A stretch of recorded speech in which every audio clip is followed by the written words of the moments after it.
Hi, good morning guys. First day ko nga pala dito sa aking panindang halo-halo. At ayan nga, nagpe-prepare ako ng first order natin ngayong umaga. Nahirapan nga ako dyan sa mga lalagyan ng mga sangkap ko dahil lock and seal ang pinaglagyan ko. So, susunod na pili ako na talaga ng lagyan ng panghalo-halo para hindi ako nahirapan.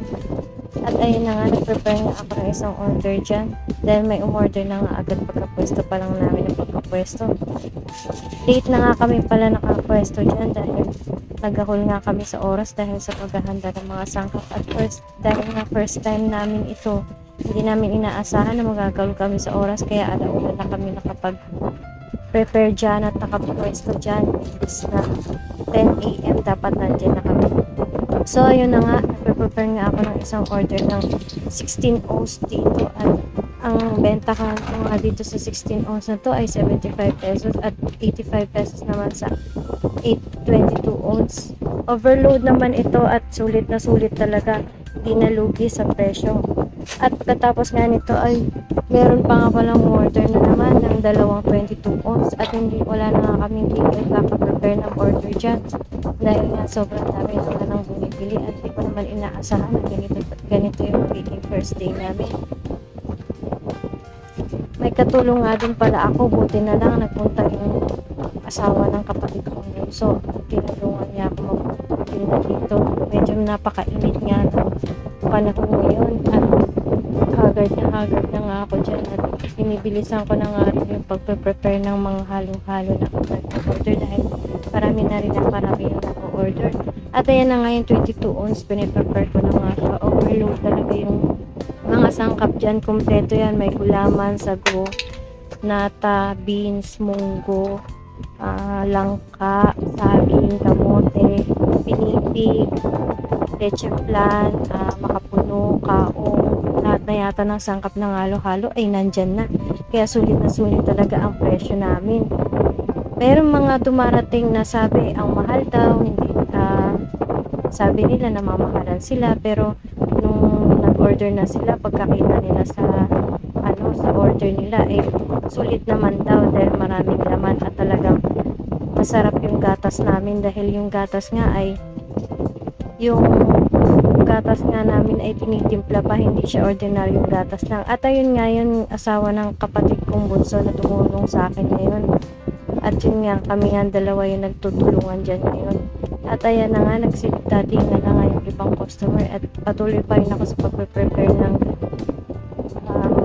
order at siya nga bahala sa mga order ng kikiam peach ball dahil nagtitinda rin kami ng kikiam peach ball, kwek-kwek, french fries at cheese stick dyan. Muntikan ko na nga makalimutan yung gatas dahil sobrang daldal ko ng daldal dyan at nilagyan na nga niya ng yelo para mapadali na dahil nga may nag-order na naman sa akin ng dalawang 16 ounce. In fairness sa mga customer namin, nag-aantay talaga sila kasi nga sa sobrang init ng panahon, ang sarap talaga maghalo-halo kaya nag-aantay talaga sila kahit na matagal yung preparation kasi nga hindi pa kami nakakapagtakal dyan ng mga sangkap. Dapat magtatakal kami bago dumating yung mga customer kaso nagsidating na sila kaya hindi na kami nakakapagtakal dyan. At busy na kami talaga dyan. Hindi na rin nahihinto yung pagtakal-takal namin kasi parami yung customer. At natataranta na nga kami dalawa dyan ng hipag ko dahil nga hindi na nga namin alam kung paano namin bibilisan pa yung dahil nga parehas din kaming first time din. At ayun na nga, natapos na rin yung order at magdi-deliver nga ako ng dalawang order sa trabaho ng asawa ko. Ayan, haggard na ang beshi nyo. At eto nga pala yung asawa ng kapatid kong bunso na sinundo ko, pinahatid ko pa sa kapatid ko.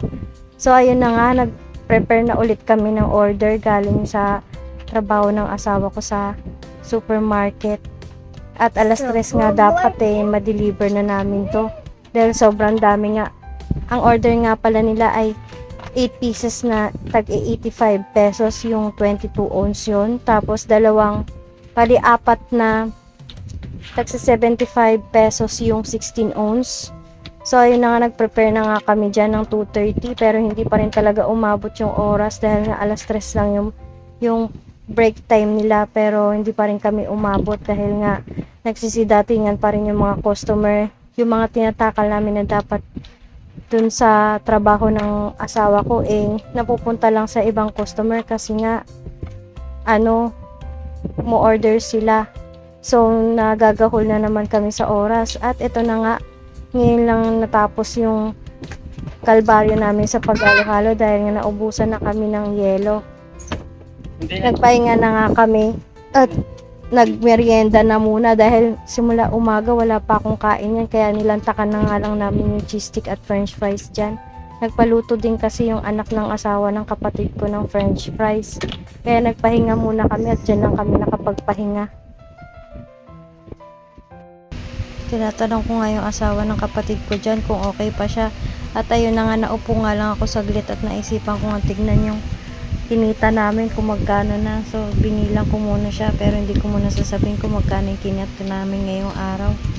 At sobrang pagod na pagod talaga kami dyan dahil simula umaga pa nagpe-prepare na kami. So ayun na nga, nagkaroon na kami ng pagkakataon na makapagpahinga nung naubusan nga kami ng yelo, pero I'm sure kung hindi kami naubusan ng yelo, tuloy-tuloy pa rin yung halo-halo namin. At ito na nga yung pagkain ko ng buong araw, cheese stick at french fries. Wala pa namang bumibili at wala na rin namang bumibili, kaya naisipan na rin namin dyan na magligpit na dahil nga wala na nga bumibili, dahil nga yung halo-halo nga lang muna yung mabili. So ayun na nga, nagligpit na nga kami at dito ko na muna tinatapos yung video na ito. Maraming salamat po sa panonood. Sana po abangan nyo po ang iba ko pang video na i-upload. Salamat po, bye bye.